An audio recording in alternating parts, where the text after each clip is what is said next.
पहिल्यांदा आपण बिझनेस काय करायचं हे फायनलाइज करू आणि फायनलाइज केल्याच्या नंतरच मग आपण डिझाईन प्रॉफिट व्हायला तर साधारणतः मी 2-2.5 वर्षाचा कालावधी घेतला. ओके. एवढेच पेशन्स ठेवायचे. त्यांचं मॉड्यूल आहे की 1000 दिवस बिझनेस मध्ये तुम्हाला 1 रुपया मिळू किंवा नाही मिळू किंवा तुमचा लॉस होऊ, पण तो बिझनेस तुम्ही मिनिमम 1000 दिवस चालवायचा.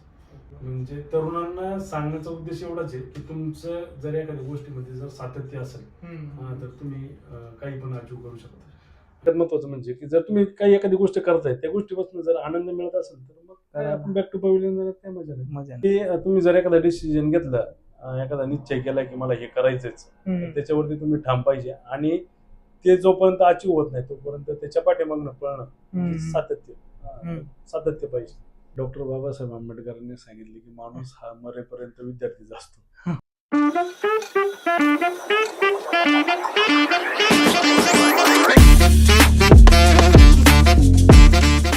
नमस्कार. तर आजची चर्चा आपली ही शेती आणि शेती रिलेटेड असलेले उद्योगधंदे याविषयी करणार आहोत. कारण असं म्हटलं जातं की भारत हा कृषी प्रधान देश आहे, पण आत्ताच्या काळामध्ये जर बघितलं तर शेती करणाऱ्यांची संख्या कमी आहे. पण एक बाजू तीही आहे आणि दुसऱ्या बाजूला बघितलं तर शेती रिलेटेड व्यवसाय करणाऱ्यांची संख्या आता वारंवार वाढत चालली आहे. त्याचंच एक उत्तम उदाहरण म्हणजे शेलपिंपळगाव मधील श्रावणी मुरघास हे एक खूप उत्तम उदाहरण आहे. तर श्रावणी सायलेसचे संस्थापक श्री मंगेश दौंडकर आज आपल्यासोबत आहेत. सर नमस्कार. नमस्कार. तर यांच्याबद्दल सांगायचं म्हटलं तर इथून चाकण एमआयडीसी जवळच आहे, त्याच्यामुळं इंडस्ट्रीमध्ये थोडे दिवस काम केलं, तिथला अनुभव घेतला. पण काही झालं तरी शेवटी गाव ते गावच, गावाकडचं शेतीचं शेवटी नाळ तुटत नाही. मग त्यांनी इंडस्ट्रीमध्ये थोडे दिवस एक्सपिरियन्स घेतला आणि स्वतःचा शेती रिलेटेड एक व्यवसाय चालू केला, तोच म्हणजे श्रावणी मुरघास. तर त्या रिलेटेड आज आपण गप्पा करणार आहोत. मग त्यांचा माल बाहेरच्या देशात सुद्धा एक्सपोर्ट होतो, तर ते कसं करतात, त्यांनी इथपर्यंत येण्यासाठी त्यांना काय कष्ट घ्यावे लागले याविषयी आपण आज चर्चा करणार आहोत.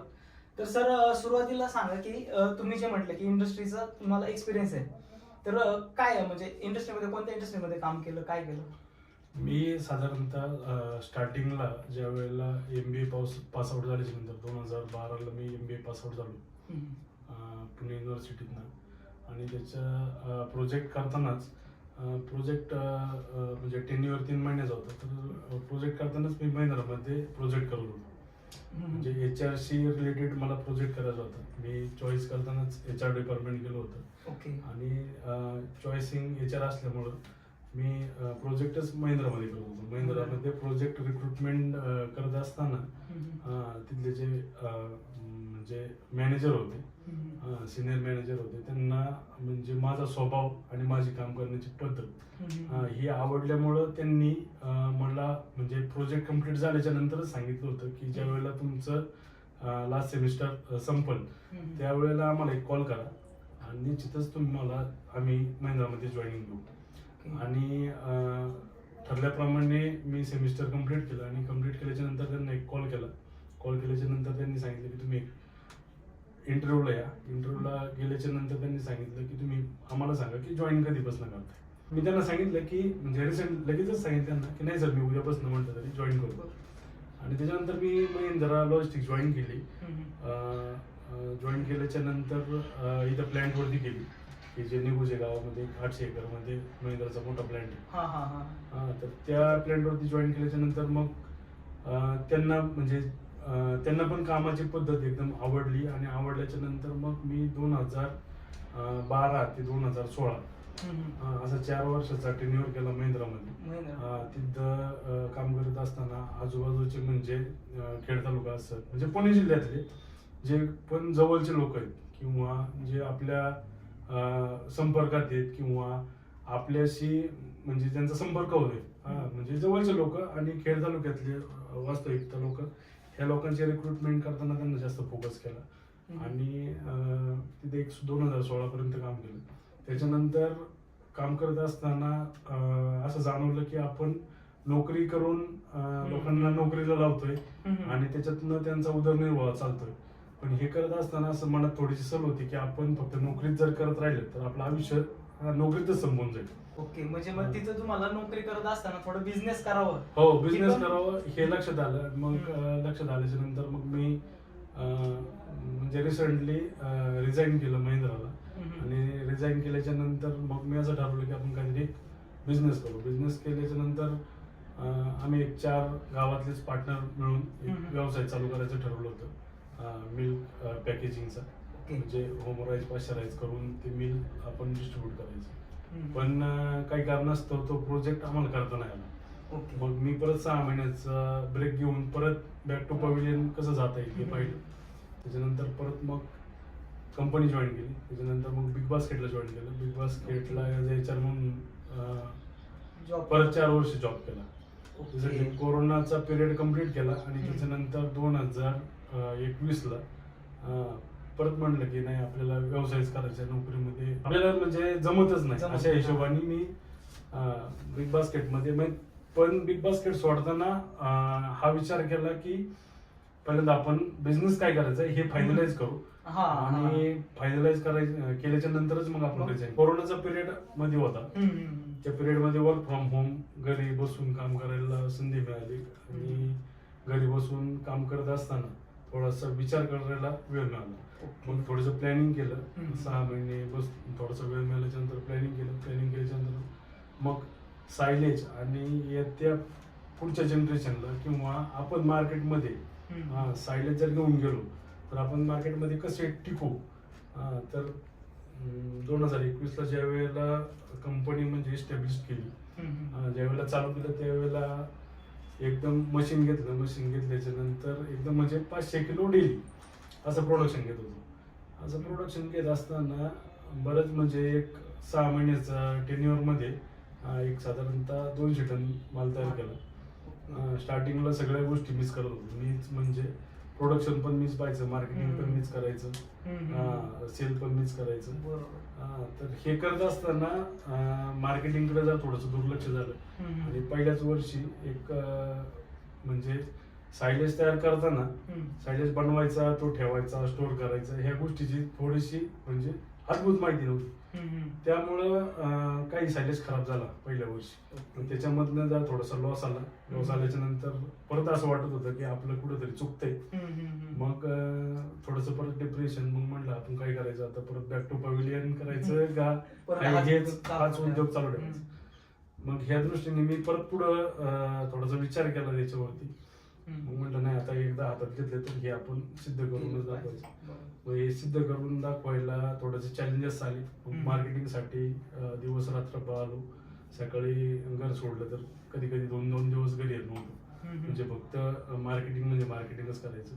म्हणजे मार्केटिंग इन द सेन्स की जिथं गोशाळा आहे किंवा ज्या लोकांचे गोठे आहेत मोठे मोठे, त्या लोकांपाशी जाऊन त्यांना कन्व्हिन्स केलं, त्यांना सांगितलं. लोकांना ऍक्च्युअली सायलेज म्हणजे काय हे अजूनपर्यंत म्हणजे आज पण पाहिजे एवढं माहिती नाही, डिटेलमध्ये माहिती नाही. हे लोकांना असं वाटतं की सायलेज म्हणजे हे फक्त म्हणजे मका म्हणजे पिशवी भरून देतात आणि हे आपल्याकडनं म्हणजे हे याच्यामध्ये काय येते काय येत नाही हे म्हणजे बऱ्याच लोकांना माहित नाही. आणि हे किती दिवस टिकतंय हे लोकांना माहित नाही. मग असं करत असताना मी बऱ्याच लोकांना त्या गोष्टी पटवून दिल्याच्या नंतर मग काही लोक कन्व्हिन्स झाल्याच्या नंतर मग ते चांगले कस्टमर बनले. तर करत असताना पहिल्या वर्षी जर थोडंसं 50 टन 60 टन असा माल कापवला. त्याच्यानंतर मग 100 टनावरती आलो. सगळ्यात मोठं चॅलेंज आहे की हे खातात नाही खातात, याच्यापासून काय फायदा आहे, याचे रिझल्ट जोपर्यंत आपण कस्टमरला देत नाही तोपर्यंत कस्टमर आपल्याला जोडला जातो. बरोबर. म्हणजे नोकरी केली, नोकरीवरून दुधाचा पॅकेजिंगचा बिझनेस करायचा ठरवलं, तर त्याच्यात काही यश नाही आलं. मग परत नोकरी. मग परत असं कळालं की नोकरी करता बिझनेस जर करायचं तर नोकरी पूर्णपणे सोडून जमणार नाही. त्यामुळे मग बिझनेसची आयडिया, त्यानंतर परत स्वतःचं मुरघासाचं प्लॅन्ट टाकणं असेल, त्याच्यामध्ये स्वतःचं काम करणं असेल. खरंच खूप मोठा संघर्ष म्हणता येईल की एवढा तुम्ही तो केलाय. तर आता हे करत असताना मुरघासचा जो प्लॅन्ट आता तुम्ही रन करताय त्याच्यामध्ये चॅलेंज काय वाटतं की मटेरियल वेळेवर मिळते, एक्सपोर्ट व्यवस्थित होते का, काय चॅलेंज काय वाटतं तुम्हाला याच्यामध्ये? मटेरियल आता आपण काय केलं जनरली की कॉन्ट्रॅक्ट फार्मिंग. म्हणजे ज्या वेळेला बिग बास्केट मध्ये मी काम करत होतो 4 वर्ष, त्यावेळेला त्यांचे म्हणजे बिग बास्केट जे FMC चे प्रोडक्ट करते त्यांनी काय केलं, एक सेंट्रलाइज जागा बघितल्यात.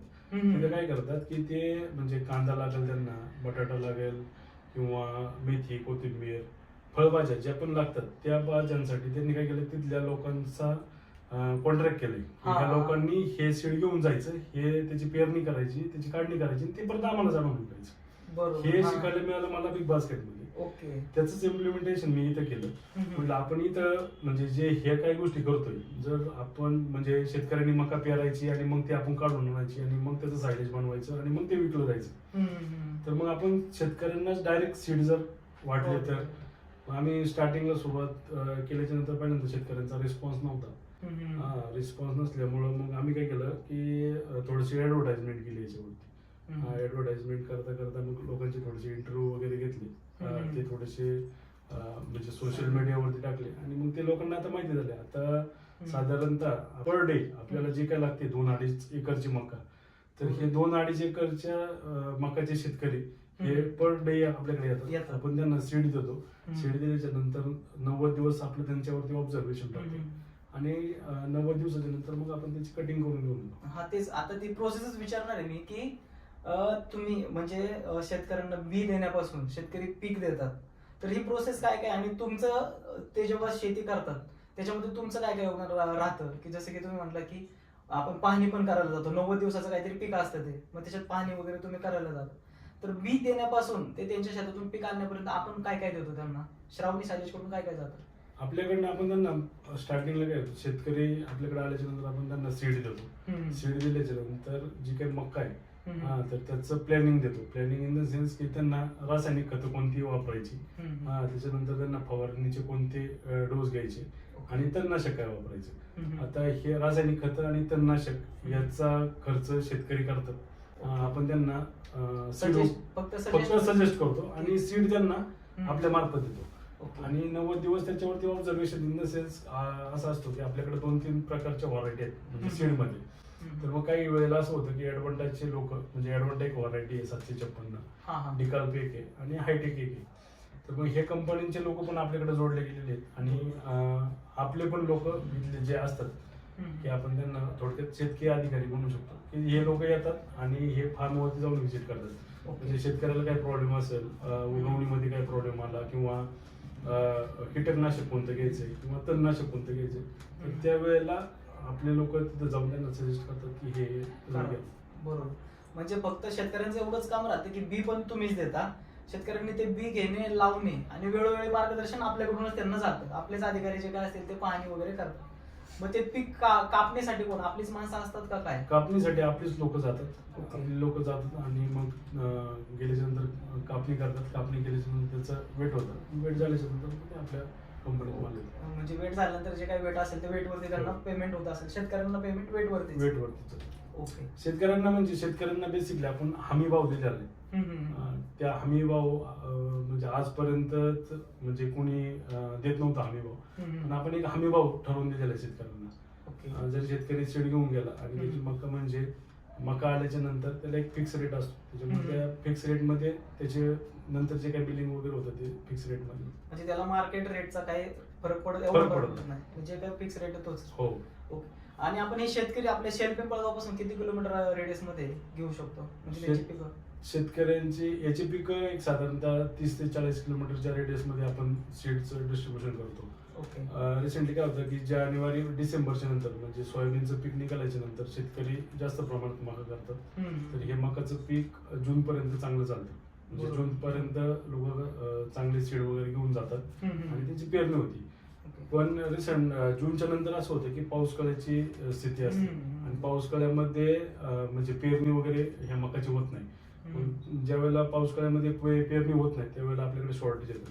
मग आपण काय करतो, ही शॉर्टेज भरून काढण्यासाठी याचा इम्पॅक्ट म्हणजे जून, जुलै आणि ऑगस्ट ह्या दिवसात पेरणी होत नाही म्हणून याचा इम्पॅक्ट आपल्याला ऑगस्ट, सप्टेंबर आणि ऑक्टोबर मध्ये पडतो. मग आपण काय करतो, 3 महिने ज्या वेळेला आपल्याकडे मका नसतात त्यावेळेला मग आपण नगरला जाऊन तिकडे प्लॅन्ट लावतो 3 महिन्यासाठी. तिकडनंच चॉपिंग वगैरे होतं, शेतकऱ्यांकडच्या मका घेतात कारण नगर साईडला थोडासा पाऊस कमी असतो जून, जुलै, ऑगस्टला आणि तिकडं लोक जनरली मका पेरतात. मग नगरला 3 महिने आपण तिकडे प्लॅन्ट चालवतो. म्हणजे तिकडून नगर म्हणजे इथं जर ज्या क्षेत्रात पाऊस जास्त आहे हो तिकडची मका मिळत नाही म्हणून तुम्ही मग नगर कडून एक्सपोर्ट करता. बरोबर, ठीक. म्हणजे हे झालं सगळं तुमचं मका इथपर्यंत येते हे शेतकऱ्यांना. आता जे काय आहे प्रोसेसिंग तुमची इथं होते सगळे ती प्रोसेसिंग कशी होते आणि माल तुमचा कुठपर्यंत एक्सपोर्ट होतो काय? जनरली ते मका आल्याच्या नंतर आपण त्याचं चॉपिंग करतो. चॉपिंग केल्याच्या नंतर त्याचं बॅग फिलिंग होतं. त्याच्यामध्ये जे काही ऑर्गॅनिक आपण केमिकल आहेत ते स्प्रे करतो आणि मग त्याच्यानंतर बॅग पॅकिंग वगैरे होते. आणि बॅग पॅकिंग झाल्याच्या नंतर आपल्याकडे साधारणतः 35 ते 40 दिवस ती बॅग स्टोअर मध्ये राहते स्टॉकला. आणि त्याच्यानंतर मग आपण त्याची विक्री करतो. आता विक्री करताना आपल्याकडं असं काही स्पेसिफिक एरिया नाही की आपण ह्याच एरियात केली पाहिजे किंवा असं. जनरली म्हणजे महाराष्ट्र असेल, महाराष्ट्रामध्ये सगळ्यात म्हणजे फ्लो जास्त आहे कोकण पट्ट्यामध्ये, इकडे मुंबई साईडला, की जिथं सिटी एरिया आणि सिटी एरिया पण म्हणजे गाई असतील म्हशी असतील त्यांना खाण्यासाठी क्षेत्र नाही. ओके. हा. तर हे लोक जास्त थोडंसं प्रेफर करतात. कोकणातले लोक की उन्हाळ्या दिवसात थोडंसं ड्राय जास्त असू तिकडे, त्याच्यामुळं ते लोक जास्त प्रेफर करतात. पण जनरली असं होतं की आता जानेवारीपर्यंत सुका चारा हा इकडं बीड, लातूर, उस्मानाबाद म्हणजे ह्या साईडला जास्त प्रमाणात असतो. इकडं नागपूर पर्यंत. आणि हा सुका चारा संपल्याच्या नंतर मग परत लोक सायलेज खरेदी करतात आणि सायलेज खरेदी करून ते खायला लागतात. हा, पण जनरली आपण हे म्हणजे सिजनेबल झालं, सिजनेबल नाही न करता आपल्याकडे काही गोशाळा असतील, काही कमर्शियल प्रोजेक्ट करणार आहेत की जे दूध वगैरे विक्री करतात. तर हे लोक आहेत की हे लोक आपल्या बरोबर म्हणजे 4 वर्ष झाले आपल्या बरोबरच आहेत. तर मग आपण महाराष्ट्र पण करतो, त्याच्याबरोबर गुजरात पण करतो, एमपीला पण आपले काही कस्टमर आहेत, त्याच्यानंतर राजस्थानला पण काही कस्टमर आहेत, इकडे गोव्यामध्ये पण काही कस्टमर आहेत, आणि इकडे कर्नाटकमध्ये पण काही कस्टमर आहेत. आणि हे करत असताना बरेच लोकांनी प्रोत्साहित केलं, तुम्ही सायलेज एक्सपोर्ट पण करू शकता आणि बाहेरच्या देशामध्ये त्याला म्हणजे चांगल्या मोठ्या प्रमाणात रिक्वायरमेंट आहे. म्हणजे जर ऑस्ट्रेलिया झालं, अमेरिका झालं, इकडं अरब कंट्रीचे, की इकडं म्हणजे पाण्याचं क्षेत्र कमी पण ड्राय मॅटर जास्त येतात. त्या ड्राय मध्ये की तुम्हाला सायलेज तिथं तुम्ही चांगलं प्रेफर करू शकता. तर मग असं ज्यावेळेला मला माहिती मिळाली किंवा मी काही माहिती गुगलवरनं घेतली तर त्यावेळेला मग मी चालू केलं. मग मी लायसन्स वगैरे सगळे काय घेतली आणि लायसन्स वगैरे घेतल्याच्या नंतर आपले एक डीलर आहेत की ते दुबईमध्ये बसतात. ओके. मग त्यांना लास्ट मंथमध्ये आपण 2 कंटेनर केले. त्यांची परत रिसेंटली 5 कंटेनरची एक ऑर्डर होती. ते 5 कंटेनरची ऑर्डर आता आपण फॉलो करतो. ओके. म्हणजे भारतभर तर आपलं मटेरियल जातच आहे, भारताच्या बाहेर देखील आपण एक्सपोर्ट करतोय. हो. तर ओव्हरऑल असा सगळा बिझनेस आहे की शेतकऱ्यांकडून मका घेणे, इथं बॅग मध्ये सगळं व्यवस्थित पॅक करून प्रोसेसिंग करून ठेवणे आणि त्यानंतर बाहेरच्या देशात एक्सपोर्ट वगैरे करणे, हा सगळा एकदम व्यवस्थित असा बिझनेस चालू आहे. तर सपोज एखादा आता माझ्यासारखा तरुण आहे, त्याला जर हा बिझनेस करायचा असेल तर काय सल्ला द्याल की किती पेशन्स लेवल किती ठेवायला लागतील किंवा किती वर्ष तुम्ही वाट पाहिली, प्रॉफिट व्हायला किती वर्ष वाट पाहिली, काय कसं? प्रॉफिट व्हायला तर साधारणतः मी 2-2.5 वर्षाचा कालावधी घेतला. ओके. एवढेच पेशन्स ठेवायचे. म्हणजे माझे एक मित्र आहेत चाकणचे, की त्यांच्या बरोबर माझं म्हणजे मारवाडी ते, त्यांच्या बरोबर म्हणजे माझं बोलणं उठणं बसणं होतं. तर ते म्हणजे मारवाडी लोक जे बिझनेस करतात तर त्यांनी मला त्यांची टॅक्स सांगितली होती.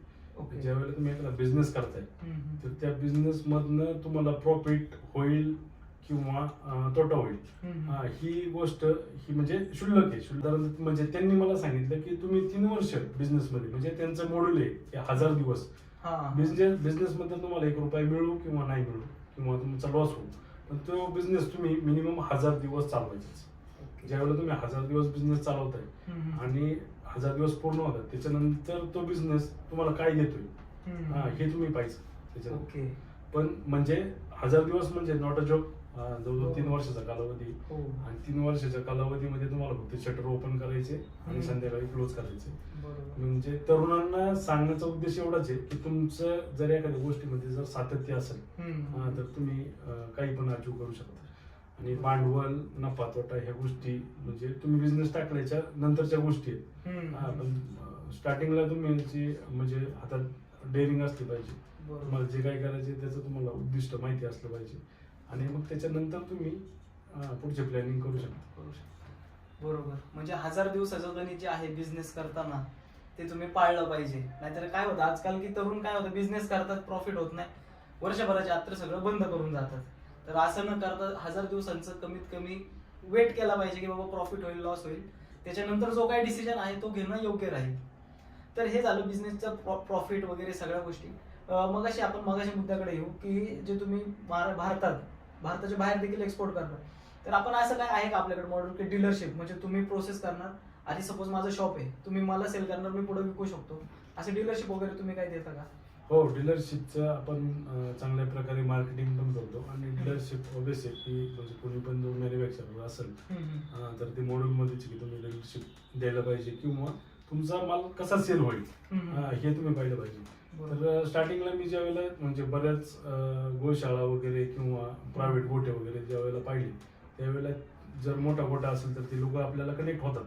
पण जर स्मॉल असेल म्हणजे एकाकडं 5 गायी आहेत, 2 गायी आहेत, 10 गायी आहेत, हे लोकांपर्यंत पोहोचणं जर थोडंसं म्हणजे मुश्किल होते. तर हे माझ्या लक्षात आलं. हे लक्षात आल्याच्या नंतर मग मी काय केलं की जे आपले पशुखाद्य विक्रेते यांच्याशी संपर्क वाढवला, यांच्याशी संपर्क केला. मग यांच्याशी संपर्क केल्याच्या नंतर त्यांना परत कन्व्हिन्स केलं की तुम्ही हा सायलेज हे विका. बरोबर.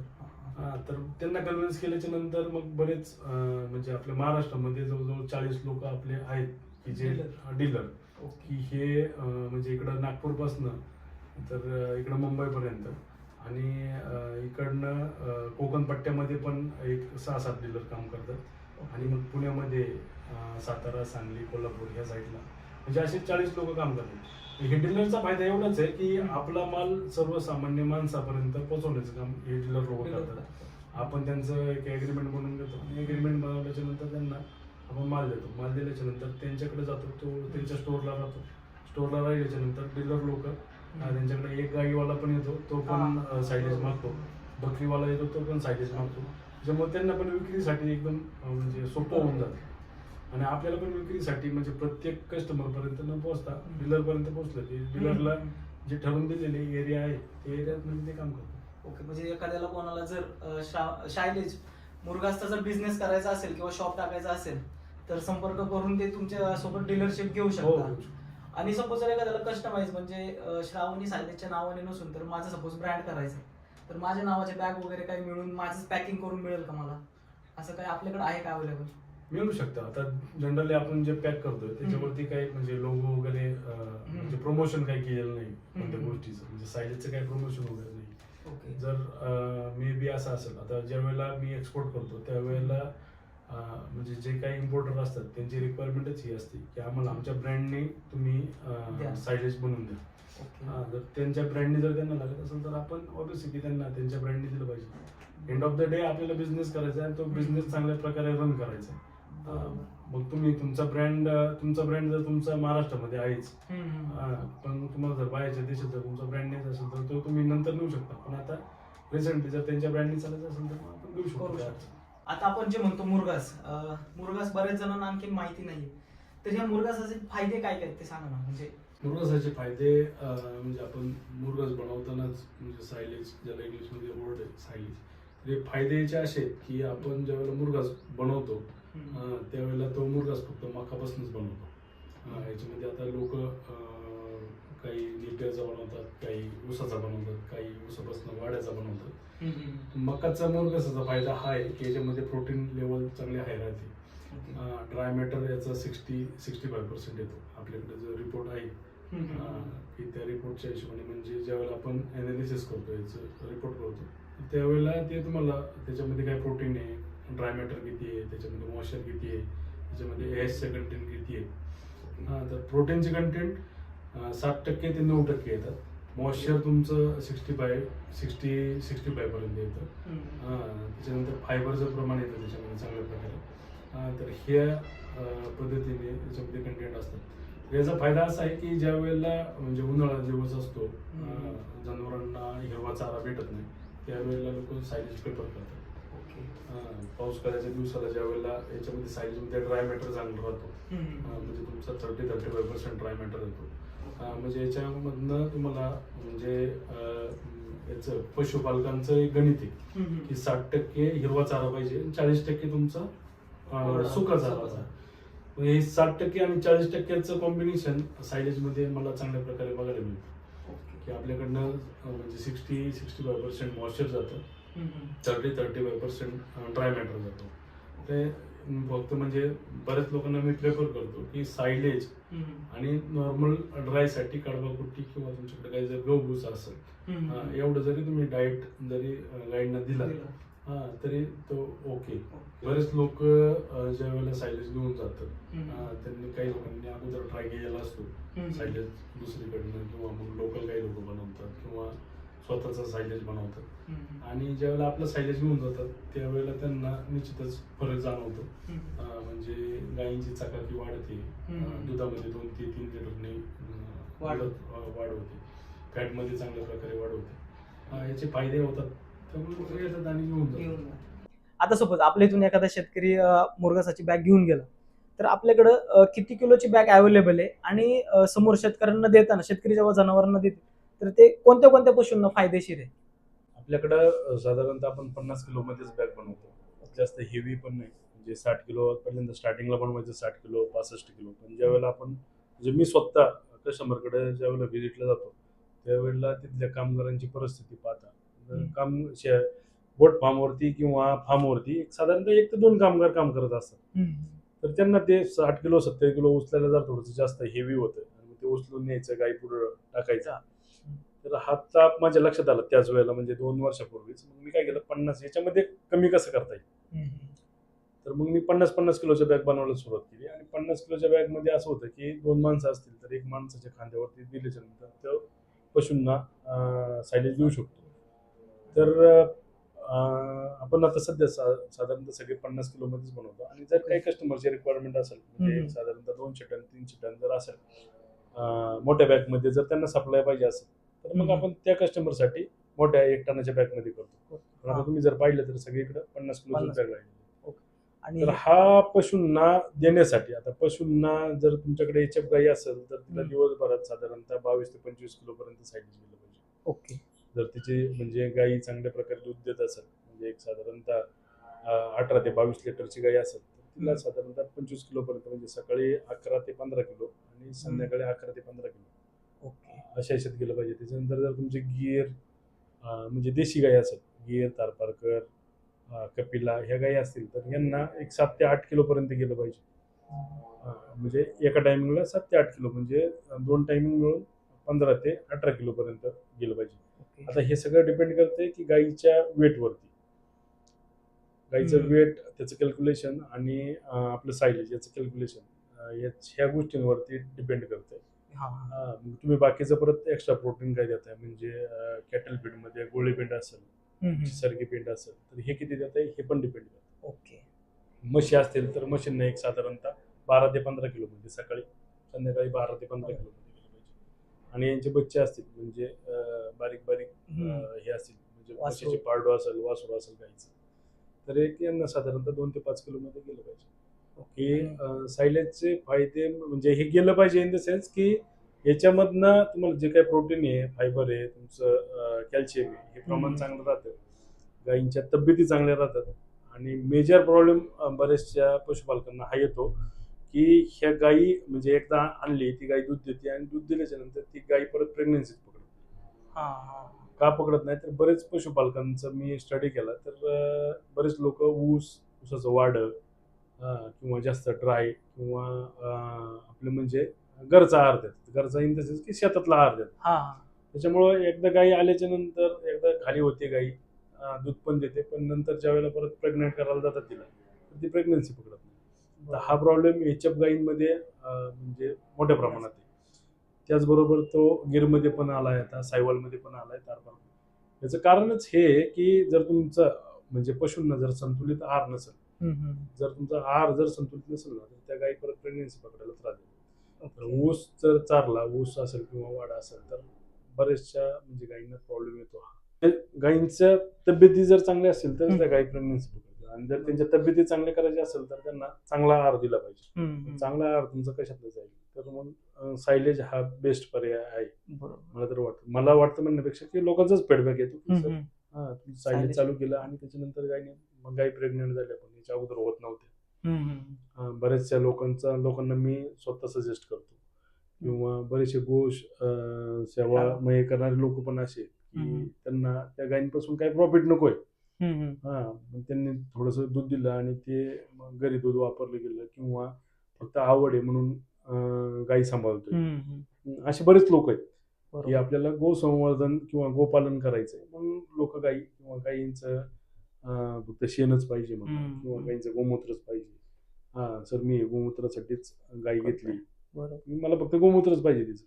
किंवा काही लोक दूध पण मिळालं पाहिजे, काही लोकांना फक्त संगोपन करायचंय त्याच्यासाठी पण असतात. मग ह्या अशा लोकांकडे मी स्वतः त्यांना कन्व्हिन्स करतो किंवा स्वतः एकदा व्हिजिट करतो आणि व्हिजिट केल्याच्या नंतर लक्षात येतं की ह्या गायीमध्ये काय त्रुटी आहेत, हिला अजून काय कोणतं काही काही गोष्टी दिल्या पाहिजेत. बरोबर. तर मग त्यांना ज्यावेळेला आपण सजेस्ट करतो त्यावेळेला ऑब्विसली की त्यांना 8 दिवसात 15 दिवसाचा रिझल्ट येतात. एचएफ गायीचे तर रिझल्ट म्हणजे सायलेजसाठी म्हणजे 2 दिवस जास्त होतात. म्हणजे जर सकाळी तुम्ही सायलेज खायला घातलं म्हणजे तुम्ही जर ड्राय काही खायला घालत असाल किंवा ऊसवाड खायला घालत असाल आणि ते बंद करता जरी एक टायमिंगला जर सायलेज खायला घातलं तर संध्याकाळी तिचं दुधाचं प्रमाण वाढलेलं असतं. ओके, म्हणजे एका दिवसामध्ये तुम्हाला रिझल्ट, एक हो, किंवा 2 दिवसामध्ये म्हणजे लगेच रिझल्ट पण तुम्हाला दिसू शकतो. आणि जर चांगलं जर नाही रुटीन वरती जर चालत असेल तर त्या गायी म्हणजे त्या पशुपालकांच्या गायी पण एकदम दिसायला पण बेस्ट. आता बिझनेस म्हटलं की शिक्षण वगैरे सगळ्या गोष्टी आल्या, कंटिन्यू शिकत राहणं, तर माणसं असं म्हणतात की शिक्षण हे आयुष्यभर पुरतं. तर आता पण जेव्हा तुम्ही एवढा मोठा बिझनेस रन करताय तर आणखीन काही नवीन ट्रेनिंग वगैरे घेण्यासाठी तुम्ही आणखीन पुढे शिक्षण वगैरे चालू आहे का काय ट्रेनिंग? डॉक्टर बाबासाहेब आंबेडकरांनी सांगितले की माणूस हा मरेपर्यंत विद्यार्थीच असतो. हो. त्या अनुषंगाने म्हणजे बिझनेस करत असताना जो कोणी उद्योजक आहे किंवा बिझनेसमॅन आहे तर त्याला म्हणजे शिकणं, नवीन नवीन गोष्टी असतात ह्या शिकावंच लागतात. ज्यावेळेला आपण स्टार्टिंग केलं होतं त्यावेळेला आपण फक्त म्हणजे मार्केटिंग करायचो तर ते फक्त व्हॉट्सअप मार्केटिंग आणि फेसबुक मार्केटिंग होतं. त्याच्यानंतर काही सेमिनार होते, ते सेमिनार अटेंड केले. त्याच्यानंतर मार्केटिंग कसं करायचं, तुमच्या प्रोडक्टचं प्रमोशन कसं करायचं, ह्या गोष्टी म्हणजे सेमिनार मधनं काही गोष्टी शिकायला मिळाल्या. ओके. आणि बरेचशा वेळेला असं होतं की पुण्यामध्ये म्हणा किंवा दिल्लीला म्हणा एक्झिबिशन असतात, त्या एक्झिबिशन मधनं पण बऱ्याचशा गोष्टी शिकायला मिळतात. ते एक्झिबिशन अटेंड करायला लागतात. ओके. त्याच्यात नवीन नवीन जे काही गोष्टी आहेत मार्केटमध्ये येणाऱ्या, तुमच्या जर मशिनरीमध्ये जर तुम्हाला चेंजेस करायचे तर नवीन मशिनरी लावल्या तर त्या कोणत्या लावायच्या, कशा लावायच्या, मार्केटिंग करताना तुम्ही कोणतं मार्केट कॅप्चर करायचं, रॉ मटेरियल आणताना तुम्ही रॉ मटेरियल कोणतं पाहिजे. म्हणजे बिझनेस अशी गोष्ट आहे की तुम्हाला प्रत्येक दिवशी म्हणजे उठल्याच्या नंतर नवीन काहीतरी चॅलेंज असतं आणि ते चॅलेंज फेस करायची ताकद तुमच्यात पाहिजे. ते जर चॅलेंज तुम्ही फेस करायला घेतलं तर तुम्हाला नवीन नवीन गोष्टी शिकायला मिळतात. बरोबर. बिझनेस म्हटलं की शिकणं हे आलंच, ते बिझनेस म्हटलं. कधी असं वाटलं का की बाबा आता लईच नको नको झाले बिझनेस मध्ये आणि आता हे बिझनेस कुठेतरी स्टॉप करावा आणि परत कुठेतरी जॉब वगैरे, म्हणजे आफ्टर एवढं सक्सेस आल्यानंतर पण कधी असं वाटतं का की करायला पाहिजे आपण आता? नाही, असं आतापर्यंत तर काही मला अजून वाटलं नाही आणि निश्चितच वाटणार पण नाही. कारण बिझनेस म्हणजे अशी गोष्ट आहे की तुमची डायरेक्ट म्हणजे हा बिझनेस तर सायलेज मॅन्युफॅक्चरिंग बिझनेस असा आहे की याच्यामध्ये तुम्हाला सगळ्या प्रकारचे लोक भेटले जातात. सगळ्या प्रकारचे इन द सेन्स की तुमच्याकडे फार्मर लोक पण येतात, त्यांना पण तुम्हाला टाइम द्यावा लागतो. त्याच्यानंतर तुम्हाला मार्केटिंगसाठी जावं लागतं. तिथं मार्केटिंग मध्ये गेल्याच्या नंतर दिवसभरातले फोन कॉल्स असतील किंवा माणसांच्या गाठीबिटी असतील. तर म्हणजे तुमचं फार्मर तर तुम्हाला पकडायचं आहे. फार्मर इन द सेन्स की सगळेच फार्मर लोक एज्युकेटेड नसतात. त्याच्यामध्ये काही अनएज्युकेटेड पण लोक येतात, त्यांना पण तुम्हाला हँडल करावं लागतं. काही एज्युकेटेड लोक येतात, त्यांना पण हँडल करावं लागतं. तुमचे कस्टमर पण बेस असा आहे की म्हणजे 3 कॅटेगरीमध्ये आम्ही कस्टमर डिपेंड केलेला आहे, ए, बी आणि सी. ए कॅटेगरीवाला कस्टमर असेल तर त्याची रिक्वायरमेंट म्हणजे कशी असते की मे बी ए कॅटेगरीवाला कस्टमर असा राहतो की 2 गायी आहेत त्यांच्याकडे, पण त्या गायींना खायला घालायला म्हणजे माणूस आहे पण चाराच अवेलेबल नाही. मग ते तयार असतात की आमच्याकडनं किती पण पैसे घ्या पण आम्हाला चारा द्या. म्हणजे आम्ही त्याचं ए, बी, सी अशा 3 कॅटेगरीमध्ये डिपेंड करून ठेवलेले आहेत कस्टमर. त्याच्यामुळं ह्या सगळ्या गोष्टी शिकायला पण मिळतात आणि ह्या गोष्टींपासून सगळ्या प्रकारचे लोक मिळतात. दिवसभरात बरोबर. म्हणजे दिवसभरात इन द सेन्स की बिझनेस जर करत असाल तुम्ही हम्म. तर तुम्हाला सगळ्या गोष्टी फेस करायच्या आणि फेस करता करता तुम्हाला त्या गोष्टीपासून जर आनंद मिळत असेल, बरोबर. सगळ्यात महत्वाचं म्हणजे की जर तुम्ही काही एखादी गोष्ट करताय त्या गोष्टीपासून जर आनंद मिळत असेल तर मग काय आपण बॅक टू पवेलियन जाण्यात काय मजा नाही. मजा नाही. बरोबर. म्हणजे जर तुम्ही ठरवलं की आपल्याला बिझनेस करायचा पण ते बिझनेस का करायचा आहे आणि जर त्याच्यापासून जर तुम्हाला म्हणजे नोकरी करायची, नोकरी करत असताना जर तुम्हाला नोकरीत मजा वाटत असेल, मजा इन द सेन्स की जर तुम्ही काम करताय त्या कामात जर मजा असेल तर तुम्ही ऑब्विसली की तुम्हाला पैसे म्हणजे XYZ किती पण मिळो किंवा काही कमी मिळो जास्त मिळो. तर आता आम्ही ठरवल्याच्या नंतर असं म्हणजे आता तर असं लक्षात येतं की आपल्याला बिझनेस म्हणजे थोडंसं मन लागून जाते, मजा येते, लोकांचे रोज संवाद असतात. बरोबर. तर ह्या गोष्टीमध्ये कारण नोकरी म्हटलं की तेवढं एकच सेक्शन असतो, तेवढ्यामध्येच तुम्हाला काम करायचं हो. असतं. आणि आत्ताची जी कंडिशन आहे, आता तुम्ही म्हणजे जे मागचं जे स्ट्रगल केलं ते ठीक आहे, पण आत्ताच्या कंडिशनला जर बिझनेस आणि नोकरी एखाद्या तरुणाला सजेस्ट करायची असेल किंवा मलाच, तर काय सजेस्ट कराल की नोकरी करायची का बिझनेस करायची आणि का? आता तुमच्याकडे पाहिलं तर तुमचं हम्म. सातत्य आहे. हम्म. आपण म्हणजे साधारणतः 1.5-2 दोन वर्ष वर्ष 2 वर्षापासून एकत्र आहे. हम्म. तुमचं फॉलोअप आणि तुमचं भेटणं ह्या गोष्टीवरनं तुमच्या लक्षात येतं की तुम्ही बिझनेस मध्ये किती काम करसाल किंवा बिझनेस जर तुम्ही एकदा रन करत असाल तर तुम्ही कुठपर्यंत पोहोचाल. सगळ्यात महत्वाचं म्हणजे तुमचं सातत्य आणि ना तुमच्याकडं जी काय म्हणजे डिसिजन मेकिंग पॉवर आहे, ही डिसिजन मेकिंग पॉवर एकदम फास्ट पाहिजे. एकदम फास्ट इन द सेन्स की तुम्ही जर एखादा डिसिजन घेतला, एखादा निश्चय केला की मला हे करायचंच, तर त्याच्यावरती तुम्ही ठाम पाहिजे आणि ते जोपर्यंत अचीव होत नाही तोपर्यंत त्याच्या पाठीमागणं पळणं म्हणजे सातत्य पाहिजे. बरोबर. बिझनेस की जर नोकरी? जर तुम्हाला बिझनेस करायचा तर तुम्ही बिझनेस करू शकता. जर तुमचा प्रबळ इच्छा असेल की तुम्ही बिझनेस करायचा आहे, मला बिझनेस मध्ये सक्सेस व्हायचंय किंवा मला बिझनेसच रन करायचा आहे, तुम्ही बिझनेस करू शकता. नोकरीवाल्यांसाठी मी एवढं म्हणलं की लिमिटेड ऍक्सेस आला म्हणजे आपली फॅमिली आणि नोकरी याच्यामध्येच म्हणजे आयुष्य त्याच्यामध्येच जातं. म्हणजे घर नोकरी याच्यामध्येच आयुष्य जातं. आणि बिझनेस करणारा माणूस पण म्हणजे बरेचसे वर्कशॉप वाले त्यांचं पण तसं जर पाहिलं तर आयुष्य त्या वर्कशॉप मध्येच जातं. बरोबर. पण बिझनेस करताना तुम्हाला काही बंधन राहत नाहीत आणि जे नोकरी करताना जी बंधनं असतात ते बिझनेस करताना राहत नाही. बिझनेस करताना म्हणजे तुम्ही स्वतःच्या डिसिजन स्वतःच घेणार आहे. आणि नोकरी करताना जर तुम्हाला काय डिसिजन घ्यायचं असेल तर तुम्हाला 4 जणांना विचारावं लागतं. विचारून काय डिसिजन घ्यावं लागतं. असं नाही की स्पेसिफिक मी सांगू शकत की नोकरीच केली पाहिजे किंवा बिझनेसच केला पाहिजे. आता जर म्हणजे तुमचं सातत्य तुम्ही कितपत टिकून ठेवताय, तुमची आवड कशात आहे. बरोबर. म्हणजे आवड आणि आनंद ज्या गोष्टीमध्ये आहे तेच चॉईस करून तुम्ही पुढे कंटिन्यू करू शकता. तर आता ओव्हरऑल आपण सगळी शेती आणि बाकीच्या सगळ्या गोष्टींविषयी माहिती घेतली आणि आता आपण पॉडकास्ट थोडं शेवटाकडे आलोय. तर प्रत्येक माणसानं बिझनेस करताना एक व्हिजन आणि मिशन ठेवून करत असतो. तुम्ही जे आता हे सगळं ओव्हरऑल मुरगासाचं जे आता चालू आहे, बाहेरच्या देशात एक्सपोर्ट करणं असेल, भारतभर एक्सपोर्ट करणं असेल, तर तुमचं आता पुढं नक्की व्हिजन काय आहे पुढं? तुम्ही जर मिशन म्हणले तर मिशन प्रत्येक वर्षी वेगवेगळे मिशन घेऊन आम्ही चाललो होतो. म्हणजे सुरुवातीला महिन्याला 100 टन खपवायचा माल, हे आमचं 3 वर्षापूर्वीचं मिशन होतं. त्याच्यानंतर मग आम्ही 500 टनावरती आलो आणि आता 1000 टनावरती चाललो. म्हणजे 1 महिन्यामध्ये आपण 1000 टन माल सेल करायचं, 1000-1200 टनाच्या आसपास. आता ह्या वर्षीचं आमचं टार्गेट आहे की साधारणतः 1500 टनाच्या आसपास जाऊ आम्ही किंवा 1500 टन मंथली सेल करू.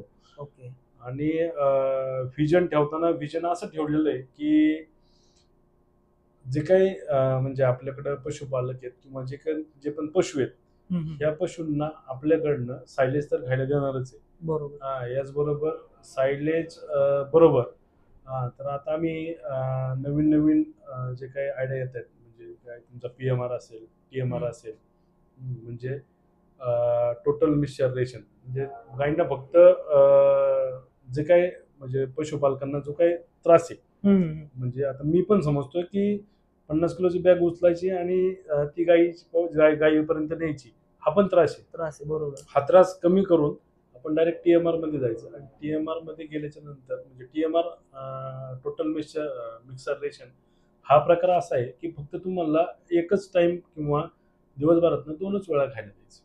ओके. मग तुम्हाला परत त्याच्यामध्ये कॅटल फीड नाही द्यायचं, कडबा कुट्टी नाही टाकायची किंवा त्यांना सायलेज नाही टाकायचं किंवा तुमची कुट्टी नाही टाकायची. हे ओके. सगळं एकत्र करायचं. हा. त्याचं प्रोडक्शन म्हणजे आपण घेणार आहे आणि तेच फक्त गायींना खायला द्यायचं. म्हणजे वेगवेगळ्या गोष्टींसाठी आता बरेचशा पशुपालकांना म्हणजे खर्च म्हणजे बरेच पशुपालक असं म्हणतात की गायी व्यवसाय हा म्हणजे लॉसमध्ये आहे म्हणण्यापेक्षा लॉसमध्ये काय आहे तर त्याचं कारणच हे की जो पण गायींना आपण आहार देतो म्हणजे त्याला आपण डाएट म्हणतो, हा जर डाएट तुमचा जर व्यवस्थित नसेल किंवा डाएटवरचा जर खर्च हा जर व्यवस्थित म्हणजे तुमचं कॅल्क्युलेशन नसेल याच्यामध्ये तर ऑब्व्हियसली की तुम्हाला कोणता पण म्हणजे पशुपालक हा लॉसमध्ये जाणार. तर आपण रिझनेबल रेटमध्ये इन फ्युचर म्हणजे एक साधारणतः 2 वर्षानंतर आपण ही कन्सेप्ट लॉन्च करणार आहे की TMRची. हे सायलेज आणि TMR म्हणजे सायलेज मिक्सिंग करून आपण TMR बनवतो आणि TMR देणार आहे. ओके. म्हणजे सायलेज बरोबर ते वेगळं काहीतरी खाद्य किती दिवसातून फक्त त्यांना 2-3 वेळाच द्यायचं जनावर. 2च वेळा द्यायचं. याच्यामधनं फायदा असा होईल पशुपालकांना पुढे जायची गरज नाही. म्हणजे इव्हन आपल्या जरी शेतात जरी असेल चारा अवेलेबल असेल तरी तो चारा न देता TMR जरी दिला तरी चालेल. आणि TMR चे फायदे म्हणजे तुम्हाला शरीराला जेवढे पोषक जीवनसत्व आहेत तेवढे त्या TMR मधनं मिळतील. त्या गायीचं दूध पण वाढेल आणि गायीची तब्येत चांगली राहील. म्हणजे हेही तुम्ही लवकरच आता ते लॉन्च होईल म्हणजे ते 1-2 वर्षामध्ये ते आपल्याकडे लॉन्च होईल. हे झालं आपलं आता मुरघास रिलेटेड आणि शेती रिलेटेड बिझनेस. तर असे आणखीन काही बिझनेस आहेत का की त्याच्यानुसार तुम्ही सांगू शकता की शेती रिलेटेड काही बिझनेस आहेत हे तरुणांनी आजकाल करायला पाहिजे?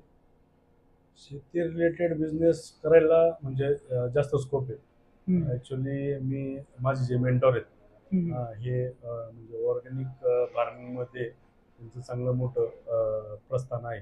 साधारणतः म्हणजे एक साधारणतः 150 कोटीच्या आसपास त्यांचं टर्नओव्हर आहे. असे ते आपले ज्ञानेश्वर बोडके सरांचं तुम्ही जर पाहिलं तर अभिनव फार्म तर म्हणजे पूर्ण ऑल ओव्हर इंडियामध्ये काम चालू असतं त्यांचं. आणि ऑर्गॅनिक फार्मिंग म्हणजे 1 एकर शेती असणारा शेतकरी जर ऑर्गॅनिक फार्मिंग जर केलं तर तो त्याचा उदरनिर्वाह करू शकतो.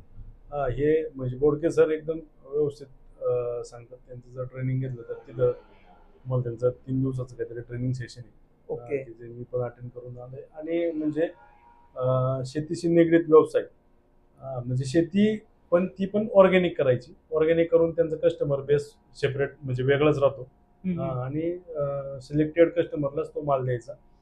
म्हणजे त्यांचं बकेट वगैरे ह्या कन्सेप्ट आहेत त्यांच्याकडे चांगल्या प्रकारे. त्याच्यानंतर तुमचं कुक्कुटपालन व्यवसाय असेल, मच्छीपालनचा व्यवसाय असेल, हे आता जनरेशन थोडंसं चेंज होत चाललंय. बाकीचे पण म्हणजे शेती जरी करायचं म्हणलं तुमची शेती जरी करायची म्हणलं तरी शेतीमध्ये सुद्धा चांगला उदरनिर्वाह करता येईल. शेतीला जोड व्यवसाय चांगल्या प्रकारे करता येईल. तुमचे गाई पालन असेल, म्हशी पालन असेल, कुक्कुटपालन तुमच्याकडे, मच्छीपालन म्हणजे हे सगळ्या गोष्टी जर म्हणजे शेतीशी निगडीत आहेत किंवा शेतीला पूरक जोडून देत जे काय सांगितलं तर हे तुम्ही करू शकता. म्हणजे आजकाल शेती करणं पण एवढं अवघड नाही झालेलं कारण जे ऍडव्हान्स टेक्नॉलॉजी आजकाल आलेले आहेत कमी जागेमध्ये पण जास्त उत्पन्न पण आजकाल घेतात. आणि इथून पुढचा काळ तुम्हाला काय वाटतं की शेतीवर जास्त फोकस होईल का बाकीच्या इंडस्ट्रीवरती जास्त चालेल? काय वाटतं तुम्हाला? शेतीला म्हणजे इन द सेन्स की शेतीला मार्केट येईल का असं काय वाटतं? शेतीला मार्केट येईल का म्हणण्यापेक्षा जर शेतकरी राज्यात जर नाही जागला बाकीचं मार्केट जरी काही जरी केलं बरोबर तरी त्याचं म्हणजे शेवट हा म्हणजे अन्न वाचूनच राहणार. त्याच्यामुळं शेतकरी हा राजा आहे. हा राजा कशासाठी तर हा याच्यासाठीच शेतीसाठी. आता जे काही इंडस्ट्रियल वाढतंय म्हणजे आपल्याकडे पुण्यात जर पाहिलं तुम्ही तर पहिल्यांदा लोक वाघोलीतले लोक शेती करायचे, तिकडे कर्जत साईडचे लोक शेती करायचे, इकडे आमच्याकडे भोसरीचे लोक शेती करायचे, चाकणचे लोक शेती करायचे. पण तुम्ही आता जर पाहिलं तर इकडं रांजणगाव पर्यंत इंडस्ट्रियल एरिया गेला, बरोबर. त्याच्यानंतर इकडे वाघोली साईडला इकडे इंडस्ट्रियल एरिया आला, इकडे कर्जत साईडला तिकडे म्हणजे बिल्डिंग वगैरे चांगल्या झालं. मोठ्या प्रमाणात हो. झाल्या. चाकण भोसरीमध्ये इकडं बिल्डिंग वगैरे झाल्यात, इंडस्ट्रियल बरोबर. एरिया मोठा झालाय तो. हा, तर म्हणजे असं पुन्हा आपलं हे साधारणतः मागच्या 15 वर्षात हे 15-20 किलोमीटर लांबपर्यंत वाढत वाढत चाललं. बरोबर. जसं जसं क्षेत्र वाढत वाढत म्हणजे इंडस्ट्रियल एरिया म्हणा किंवा तुमचे बिल्डिंग या वाढत वाढत चालल्यात, तसं क्षेत्र कमी कमी होत चाललंय. बरोबर. हा, जर तुम्ही अजून 15 वर्षाच्या पुढचा जर विचार केला तर असं होईल की क्षेत्रच म्हणजे शेती करायला क्षेत्र न राहायचं, पण लोकांच्या बिल्डिंग होतील किंवा इंडस्ट्रियल एरिया वाढेल. बरोबर. तर इथून पुढे जे पण युवक आहे किंवा जर त्यांनी जर ठरवलं की मला शेती करायची आहे, शेतीवरतीच माझा उदरनिर्वाह करायचा आहे किंवा शेतीला पूरक जोड व्यवसाय करत आणि मी नोकरी न करता फक्त शेती करत, तर त्या शेतीवरती सुद्धा त्याचा उदरनिर्वाह होऊ शकतो आणि पुढे जाऊन शेतीला चांगले दिवस येणार आहेत हे तर निश्चितच. कारण आज लोकांना खायला जे अन्न लागतंय हे सगळं शेतीवरनच निघते कारण तयार होते. हो. आणि जर आपल्याला म्हणजे सोयाबीन असेल तेलासाठी किंवा बाजरी असेल, टोमॅटो असेल, कांदा असेल, म्हणजे जर आपल्याकडे सीझन संपला म्हणजे 2 महिने 4 महिने, आता कांद्याचा सीझन चालू आहे, आता कांद्याचे बाजार पडलेले आहेत, लोक स्टॉक करून ठेवतात. हा कांदा परत पाऊस काळात काढतात, म्हणजे जून जुलैमध्ये काढतात विक्रीसाठी. बरोबर. आणि ज्या वेळेला पाऊस काळामध्ये तो कांदा संपतो त्यावेळेला आपल्याकडे कांदा नाही राहत. बरोबर. मग तो कांदा आपल्याला कुठून तरी पाकिस्तानवरनं किंवा बाहेरून इम्पोर्ट करावा. शेतीला फ्युचर आहे असं म्हणायला हरकत नाही आणि ॲडव्हान्स टेक्नॉलॉजीमुळे जास्त कष्ट करण्याची पण गरज नाहीये शेतीला. त्याच्यामुळे मला तर असं वाटतं की जवळजवळ तरुणांनी शेती रिलेटेड व्यवसायच शोधलेले कधी पण चांगलं राहील. मग त्या मुरघास असेल, कुक्कुटपालन असेल, गोशाला असतील, भरपूर सारे ऑप्शन आहेत. ते पण आपण इथून पुढच्या इंटरव्ह्यू मध्ये आता कव्हर करत जाऊ. पॉडकास्टच्या शेवटाकडे वळू की ह्याच्यामधले पर्सेंटेज वाईज आता मार्जिन जे आहे बिझनेस तुम्ही करताय याचं मार्जिन रेशो जर सांगायचा म्हटलं की शेतकऱ्यांना 100% आहे, शेतकऱ्यांना एवढा जातो एवढं किंवा कामगारांना एवढा जातो, मला फायनल फक्त पर्सेंटेज मध्ये सांगा, आकडेवारी आपण नको डिस्क्लोज करायला, पण पर्सेंटेज वाईज सांगू शकता की कसा प्रॉफिट होतो तुम्हाला याच्यामध्ये, किती टक्के प्रॉफिटचं काय कॅल्क्युलेशन म्हणजे एक साधारणतः 7 ते 8% प्रॉफिट देणारा बिझनेस आहे. पण याच्या पाठीमागची मेहनत जर पाहिली तर ही खूप आहे, कारण तुम्हाला शेतकऱ्यांपासून कस्टमर बरोबर आणि शेतकरी पण तुम्हाला सांभाळायचे. सगळ्यात मोठं चॅलेंज आहे की त्यांना सीडचं डिस्ट्रीब्युशन करायचे, त्याच्यानंतर सीड दिल्याच्या नंतर त्यांचा 90 दिवस टेन्युअर आहे तो थांबायचा आहे, 90 दिवस थांबल्याच्या नंतर परत तुम्हाला इथे यायचं, इथे 40 दिवस थांबायचं. म्हणजे साधारणतः तुम्हाला 130-140 दिवस थांबावं लागते आणि त्याच्यानंतर मग तुमचा माल मार्केटमध्ये जातो. मार्केटमध्ये गेल्याच्या नंतर म्हणजे विक्री होऊन जातो आणि विक्री होऊन झाल्याच्या नंतर सगळेच लोक पैसे देतात ऑन टाइम, असं पण काय नाही. बरोबर. तर खूप मोठे चॅलेंजेस आहेत याच्यामध्ये आणि म्हणजे फक्त पैसा लावला आणि मग मला पैशाला रिटर्न पाहिजे अशा काही गोष्टी होत नाही. एक साधारणतः म्हणजे पैशात जर मोजायचं जर म्हणलं तर एक साधारणतः 10 पैसे 20 पैसे मार्जिनवरती हा व्यवसाय चालतो. फक्त जर म्हणजे तुमची आवड आहे म्हणून आपण हा धंदा जोपासतोय, चला की शेतकरी लोक पण खुश राहत आहेत, म्हणजे जे पशुपालक आहेत हे पण लोक आपल्यामुळे समाधानी आहेत आणि जे काही गोशाळा आहेत जिथं फक्त म्हणजे गोरक्षण होतंय, ह्या लोकांशी जर थोडासा संपर्क जास्त वाढल्यामुळं असं वाटतं की चला हे लोक म्हणजे दिवसाची रात्र करून एवढे पाळतायत आणि एवढ्या सगळ्या गोष्टी करतायत, तर मग आपण करायला काही अडचण. बरोबर. म्हणजे मला वाटतं 10 to 20% म्हणायला हरकत नाही. 10% म्हणजे 10 ते 20 पैसे आपण म्हणू शकतो. 10 to 20% एवढं नाही होते. म्हणजे जर तुमचं सायलेज बनवण्याचं कॉस्टिंग जर असेल 10 रुपये, तर त्या 10 रुपयामधलं 10 ते 20 पैसे म्हणजे 9 रुपये 80 पैसे हा तुमचा खर्चच आहे. त्याच्यातून जे काय राहणार आहे ते 10 पैसे किंवा 20 पैसे एका किलो पाठीमागे एवढंच मार्जिन जातं. आणि हे जर तुम्ही कोणत्या पण सायलेज मॅन्युफॅक्चरला जरी विचारलं तरी तो पण तुम्हाला हेच सांगणार आहे, कारण आता आपण मोठ्या प्रमाणात करतो ही गोष्ट बाजूला, पण जे काही बाकीचे पण लोक बनवत आहेत, छोट्या छोट्या प्रमाणात बनवणारे बरेच लोक आहेत, की ह्या लोकांना जरी विचारलं तरी ते तुम्हाला हेच सांगतील. कारण सायलेज म्हणजे तुम्हाला फक्त समाधान देणारी गोष्ट आहे की चला आपण ह्या गायींना आपण पाठवतोय आणि हम्म.